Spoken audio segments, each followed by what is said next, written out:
Taylor. Starling, how are you? Good. How are you today? I'm great. We're back. It's been like over a year since I talked to you. The last time I talked to you, you had that brutal fucking fight with Teresa. Oh my gosh. I feel like that feels like yesterday. Yeah. That feels like yesterday. Yeah. It's flying by. Well, what's been happening the past year? I mean, you've had multiple fights since then. You're undefeated right now. What's been going on? I'm just kicking ass and taking names. I haven't done much for 2022. I'm really hoping to get a fight as soon as possible. I've been training and staying ready for whoever. I really would like to fight Christine though. Like I want to take that belt. I think I deserve it. I've become the number one contender now. Yeah. But other than that, like life's wild. My kids are growing like so fast, and school and training is it's all the same, but even crazier. Well, so how's this? I know you're pushing for that fight, and so how's the training regimen with everything going? Like, well, let me ask you this before. People have been talking about this a lot, like the hand conditioning for bare knuckle. Yeah. And I haven't really got to talk about it on the podcast much. So can we talk about that a little bit? Because I haven't really. Yeah. I never asked you that. I had Quentin Henry on. He's a friend of mine, and I haven't talked to him about that either. And I see a lot of videos about this shit, and like it hasn't been talked about a lot. So. Yeah, I've actually gotten way better at that. When I fought Teresa, I had no idea about like really changing over to bare knuckle training. I kind of was just like, I'm gonna train boxing and do what I need to, try to do what I can and figure it out as I go. But now I've learned the ways, and I have this special board. Some of them have them like you see it online, but it's called a Makiwara board. So it's like a wooden board, and it's on your wall at your gym. And I punch it. It's just solid wood. I do it every other day, because if you do it every day, it's a little too much. But it definitely works because we invested in that thing when I fought Cassie Robb, and I've been doing it ever since. And when I fought Hannah Guy, my hands didn't break, but they didn't swell. So it works. Like it really helps. And yeah, that's definitely something that if you're in bare knuckle, invest in your knuckles, because if you don't, they're going to be pillows after you fight. So how's that process? Does it start with like a lightly tap until you condition it, and then you speed that up, or like light pressure and then there's more pressure each time? Like how does that work? Maybe for others, I go in there and punch the fuck out. Like I go in there and I'm just like, it's honestly, to me, it's the best, like just to get my anger out too. Like if I'm having a hard day, I'm like, I gotta condition my knuckles and just go in there and just beat the shit out of it. My hands are always like bruised and ugly from it and like look crazy, but I didn't want to be a hand model. So no, you see that a lot. You see that a lot when those fights are over with. Like you can't, I mean, and anyone knows this who's had any sort of altercation without gloves on as well. Like you can't see your knuckles anymore, and then it just build up all that scar tissue, and then the pain's worse every time you use them. Yeah, with Teresa, I couldn't drive for 3 days. Like my hands were so swollen, I couldn't drive. I couldn't open my front door, and I was like, all right, now I think I need to figure out how to condition my knuckles properly. So now I have it down to a science. And when I fought Hannah Guy, thankfully, like literally, I went all 5 rounds and my hands didn't swell at all. Yeah, that's awesome. How about like wrist strength and support? Have you had issues with that? I haven't, but one of my favorite things to do is like I've actually injured my wrist more boxing, like taking pro boxing fights regularly. Mine's fucked up all the time. Like yeah, I think someone didn't wrap my hands right one time. Like just it wasn't wrong, but it was just not the best way. Yeah. And I fucked up my wrist doing that. But one of the things I've done before, I don't do it all the time, but I've done it before, is like a big giant bucket of rice. You stick your hand in the bucket of rice and you just dig around in the rice, and it doesn't sound like it would be really hard, but it's actually really hard, and it burns, and that's really good for your wrist. I've seen that, but I've never tried it. I've been having issues. I think it's from like, boxing issues from years ago, but now it's like I'm trying to do CrossFit, and like everything I do, it's just like wrist mobility's not there, and it's constant pain, but I'm working on it. We're going to start doing some like dry needling or some shit. I don't know. Yeah, acupuncture is like amazing. I love acupuncture. So that's one of the things I swear by. I always tell people acupuncture. Well, getting back into the training thing. So what's the daily regimen for you look like right now? You're number one contender. You're undefeated. You're training to fight, hopefully get a title shot at some point. Like, what's this regimen look like on a day-to-day? Yeah. So actually my main focus is always fighting, but one of my big focus shifts has been putting on muscle. And I usually walk around, like I used to just walk around at 130 and cut to 125. So super easy weight cut, blah, blah, blah. And I'm like, you know what? I want to get some muscle on me. I want to get stronger. I want to build muscle. So now I'm walking around at 140. Damn. And it was really good. Yeah. So I've been doing a lot of lifting. I've been doing a lot of conditioning, and I don't lift in like power lift mode. I don't like, I more so do stuff that is tailored to fighting, like conditioning is tailored to fighting and becoming like stronger and more explosive. And so I've really put on more weight, but muscle, like muscular. I'm not fat by any means. So yeah, I've always been known as like the tall, skinny one. And I'm like, I want to put some muscle on and get stronger, especially if I get to fight Christine Ferea. Like, she's tough. So I'm coming in a whole different unit. But a day in the life of Taylor is like, wake up, I take my kids to school, I come home, I try to take like a 30-minute nap, like before the day really kicks off. I go to conditioning at noon. I go to conditioning at noon. I leave conditioning. I come home, I eat, or I pick up the kids, come home and eat, go to the gym. I'm at the gym, the striking gym, MMA gym, from 5 to 9 p.m. So it's always like a long day. But in between that, I teach kids striking too. So it's not like I'm just training for a full 5 to 9 nonstop. Like, I teach kids classes too. So I'm in there, and that's my life, like every day. So you're doing strength and conditioning training in the morning, and then you're full on working out in the evening. Yeah. Sometimes I tailor it like differently to the week. Like I'm obviously not strength and conditioning and training 4-hour days every single day. Right. Like, I have a rest day, and then I have days where like I usually do conditioning. I add the conditioning every other day. It's just too much to do it every single day. There's always there's conditioning in my striking classes and things like that. So, you know, I can't be like lifting heavy weights every single day. And no, I think there's been a buildup too over the past decade. Like, I mean, I remember when I was first fighting and training for MMA, it was like, you're in the gym every single day, and if you're not, you're a pussy. You know what I mean? Like, you got to be in the gym every single day to be your best. But like, I think we've seen over the past few years, you see, then you talk to these fighters who've been doing it, you know, a long time, and you're like, you don't have to go hard every single day, because you're defeating the purpose. Like, you can't always be in recovery mode. You know, how are you going to build upon that? How are you going to build your stamina if your body's trying to recover? How are you going to build muscle mass or strength or conditioning if your body's in recovery mode? And that's something that isn't talked about a lot, you know, but it's something that's very, very important. Even on my hard days, I'm telling you, if I am not handling my children, working out, or doing some kind of errand for life, I am asleep.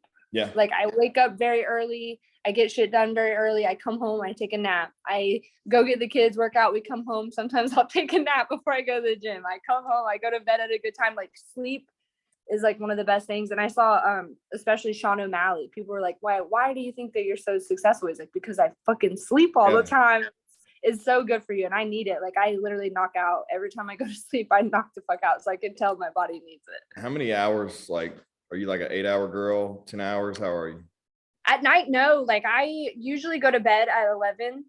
I would say 11 is like the average. And I wake up at 5. So I guess, what is that? 11, I can't even 6 hours. Yeah, like 6 hours, and then I take little mini naps all the time, 30-minute naps.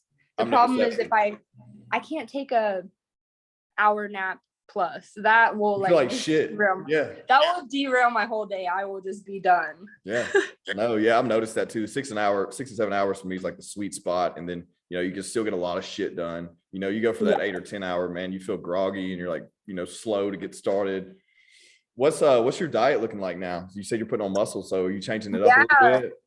I'm eating clean, but I'm eating more, and that's been the problem. Is I've always thought, like, to be in shape, I had to like minimize and barely eat anything. And then everyone has been like, Taylor, no, the key is to eat more. Just put more in your body, of the like more of the good stuff. So I've definitely added a lot of more protein, and trying to get like things in between meals, like Greek yogurt, like something small, is like doing something like that in between my meals, and adding more protein. I do meal preps. I don't eat like shit.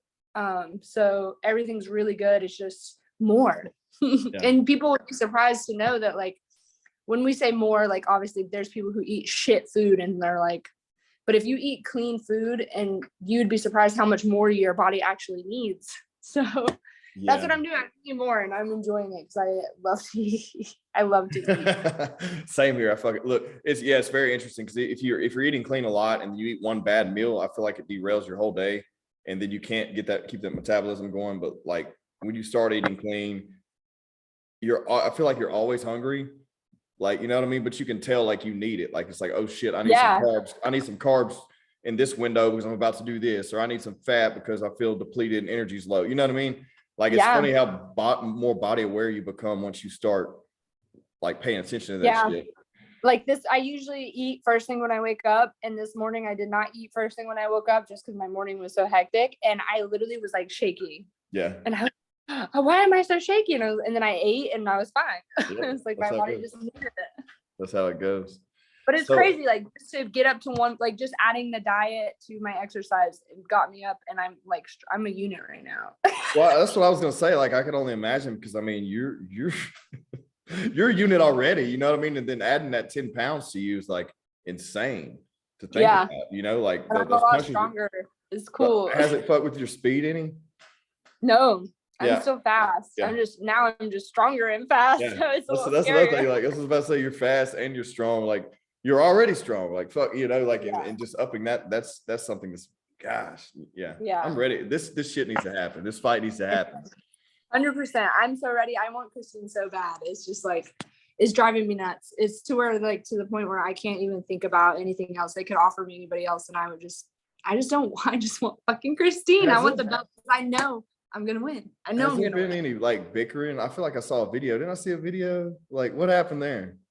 Yeah, you know, Christine's it's funny because I feel like I'm getting pegged as the bad guy, but Christine is so notorious for like always running her mouth, and she has ran her mouth about me. So fuck that. Like I am the sweetest person, but I don't fucking take shit from anybody. That's my dad told me growing up, don't let anybody fucking disrespect you. And that girl has said some shit, and I'm like, fuck that. So many people got pissed that I went up to her in Fort Lauderdale and ripped the belt from her. And I'm like, but 30 minutes before that, she did a fucking interview and was like, if Taylor here, and then fucking come get this belt. Show up and show the fuck out. I don't care. I don't take shit from anybody. I'm the most respectful, nice person, but at the same time, if you put, I don't get bothered by drama and stuff like that. So to me, it's just like, I don't fucking care. If that's what we're gonna do and you want to go at it, then let's go at it. Well, I don't think I've never seen that side of you, and I don't think anyone else has either. I thought it was funny, you know. I saw it, I was like, oh shit, she must have really pissed her off because you're so fucking nice, you know. And I was like, something must have happened. I didn't know what happened. And I just saw that clip somewhere. It might have been on your story or something. I don't know. And I was like, oh, fuck, this is going to be interesting, right? It cracks me up because everyone has an idea of me on social media. And like, I am, like I just said, the sweetest person, the nicest, easiest going person. But I had so many people from high school and growing up throughout the years message me and literally be like, wow, you haven't changed a bit. Because like, I've always just been the type of person that I'm not going to tolerate shit from anybody. I don't start shit, but I'm not going to let somebody ever disrespect me and me not fucking do something about it. Like, that's just how it goes. Yeah. I saw, no, I mean, I think, look, I'm pushing for this for you. Everyone that's listening or watching, you need to share this shit too, because she needs to get this fight. I saw, are you doing some post-fight interview stuff, some commentary for some MMA? What you got going on?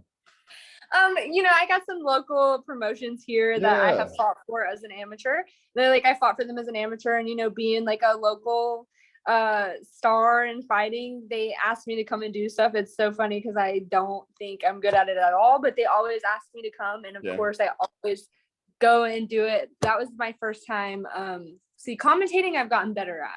Now, they made me go in the ring and do post-fight interviews. It's a whole nother thing, right? Yeah. Thankfully, one of them was my teammate. So I could just like, if I fucked it up, then whatever, who cares? But before him, they were like, we really want you to interview the winner of the female fight tonight. So these two amateur females fight MMA, and it's a war. It's a great fight. I go in there, and the girl that won wanted nothing to do with my post-fight interview. And it wasn't me. It was just that she was very like, I'm ready to get the fuck out of this cage and like go get my wraps cut. So she did not want to talk to me. And I was like, oh my gosh, I couldn't imagine doing this as my job and like having to deal with like this kind of thing. I do. It was just funny. I was like, okay. I saw that. I was like, I gotta ask her about that because I do it. I do it here on a local level too. It's North Louisiana, some Texas fighters, Mississippi, all that, and it's gut wrenching at first, especially like I like to do it now because I don't fight anymore, so like it keeps me close to the sport, right? And I like there, and the commentary stuff's easy because you're not right in front of everyone. You're kind of behind the scenes, and then you get out. This weekend I had my first Hispanic guy who couldn't speak English, and so I had to do the whole translation thing, and that shit was awkward because I wasn't ready for it. I didn't know. Yeah. And it was like that girl wanted nothing to do with me. And they basically didn't give me any interview questions. So I just had to go up there and I was like, fuck. I was like, I might have one good question, like one good one. And then other than that, and like, I didn't congratulate the girl on her win. And it wasn't because I was going to, but this girl was like, on her way walking out. And I'm like chasing her with the microphone. I'm like, can you please just answer my question? And they were like, why did you not tell her like, oh, and congratulations on your win? I'm like, that girl was out of the cage before I could even say anything. She didn't want to talk to me. Then you have some that will stay in there and stay on the mic for like 3 minutes. You know what I'm saying? Yeah, that's what they said. But everybody that I interviewed was like, get away from me. That's good. I mean, hey, at least it didn't last long for you. You'll be in those awkward moments where you're like, okay, yeah.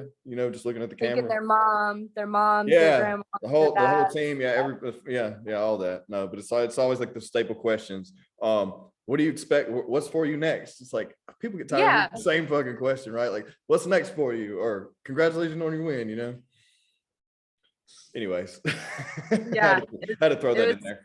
Yeah, it's definitely not I'm trying to get better at it, but you got to keep doing it. I hadn't done one in like 4 months because we had like a break there, like 3 months, and I was kind of nerve wracked again. But hopefully they'll start picking up again.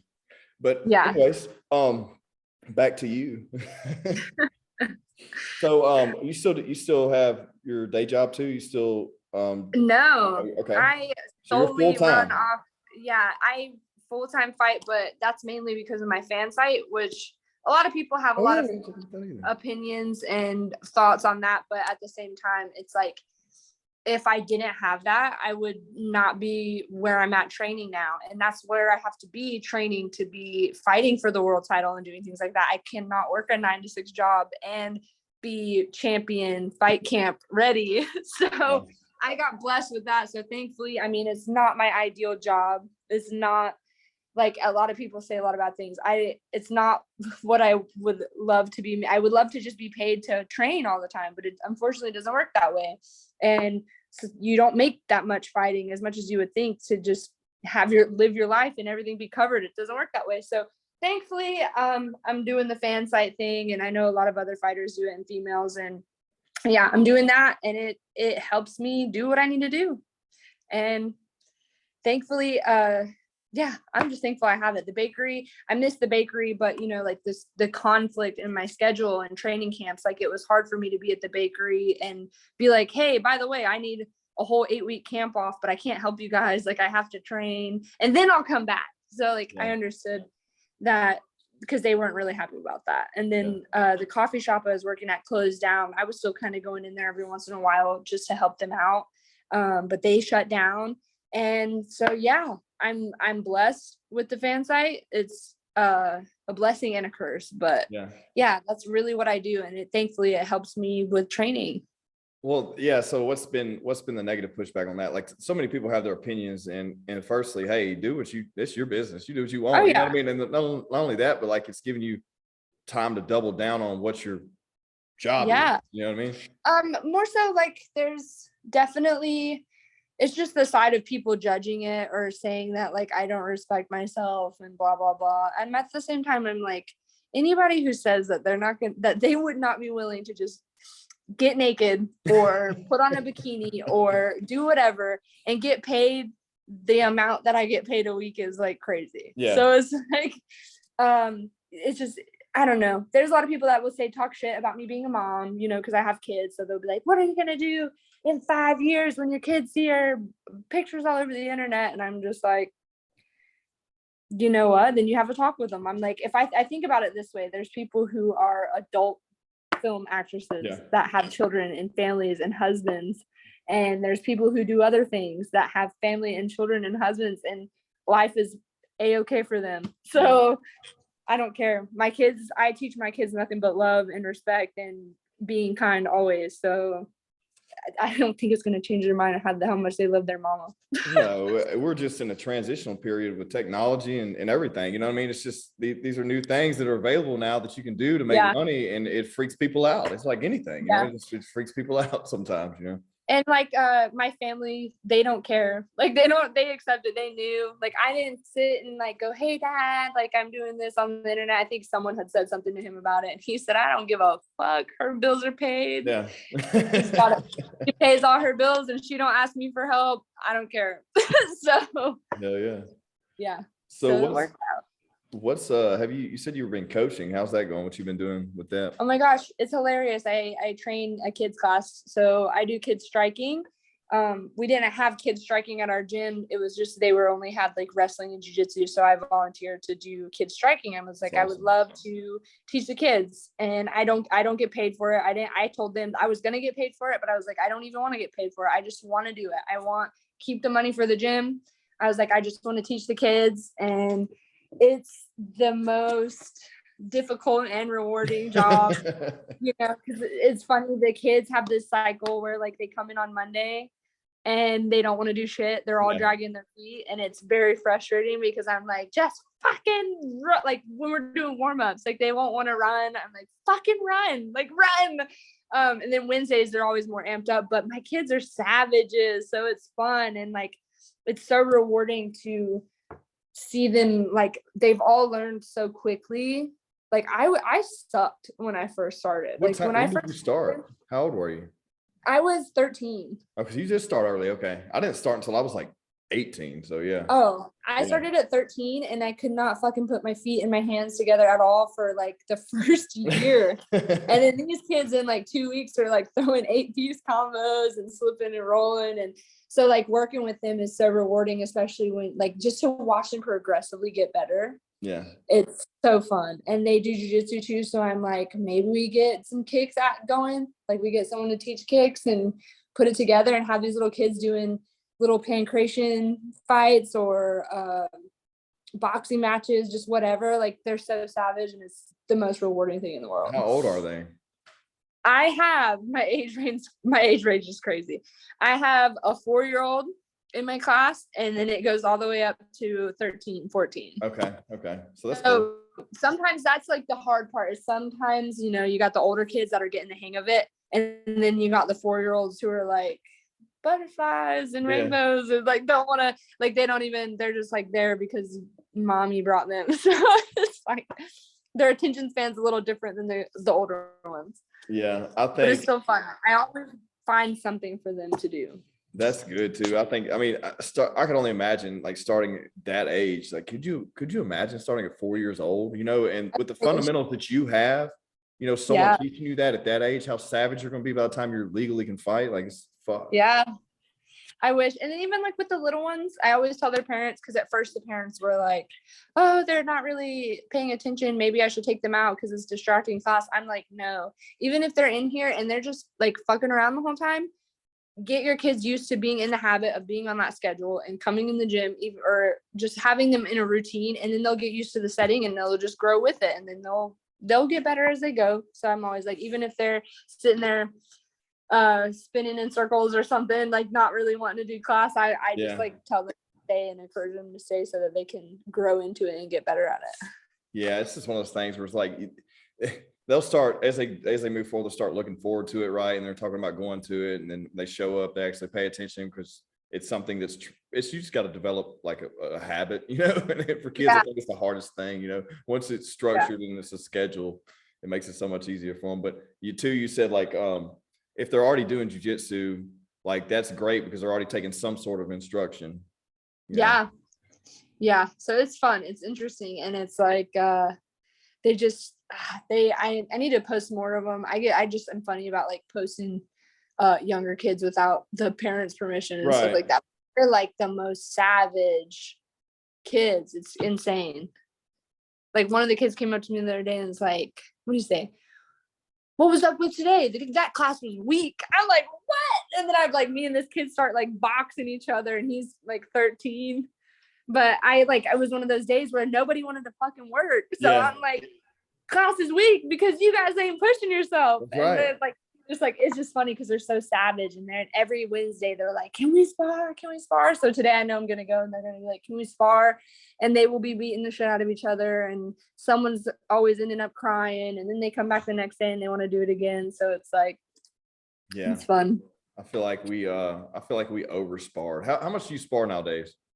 I will usually spar once or twice a week. Man, we were doing it every day for like ever. Yeah, that's too much. It's too much. It depends. Like sometimes during class, I'll have we'll do live drills or like live little rounds, but like solid hard. I have my headgear on sparring at the most would be 3 times a week, but never more than that. Have you I've seen you doing a lot of drills and stuff. Have you seen taking like a lot from like just pure tech sparring? Yeah. Have you been able have you got a lot out of that? Like just tech sparring, like just just going through the motions and the combinations at half speed? Yeah. I mean, I am very self-critical. So aside from like being coached, just even something as little as like hitting pads and doing mitt work, like my coach half the time doesn't even have to say anything because I can pick up like, this is what I'm doing wrong. This is what I'm doing right. This is what I feel needs to be tweaked. Or when I spar, I can spar and I can be like, okay, I was doing that holding pads and I feel it now in sparring, and I can adjust like pretty damn quick. And I always use what I do, like what I'm working in mitts, I use it in sparring. When I'm using sparring, it's just the whole circle of the symbiotic relationship of mitts and pads and drilling and all of that. But yeah, I am very overcritical. So it's funny because my coach will bitch me out. He's like, sometimes you take the fun out of coaching because you'll just coach yourself so hard. And I'm like, I can't help it.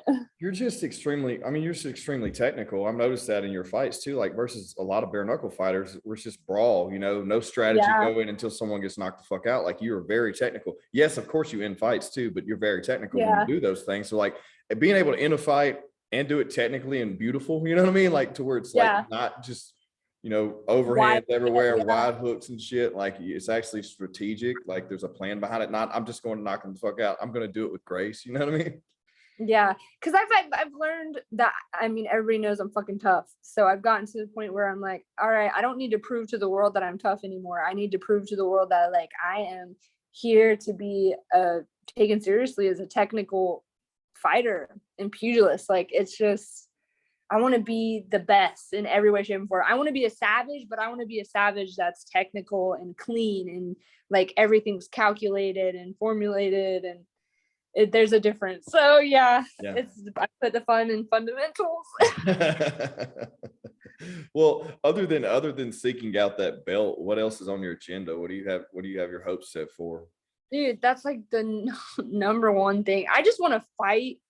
I've gotten to the point where now I'm like, I just want to fight, but it does suck when I know that I am the number one contender and I'm ranked number 2 in the entire world.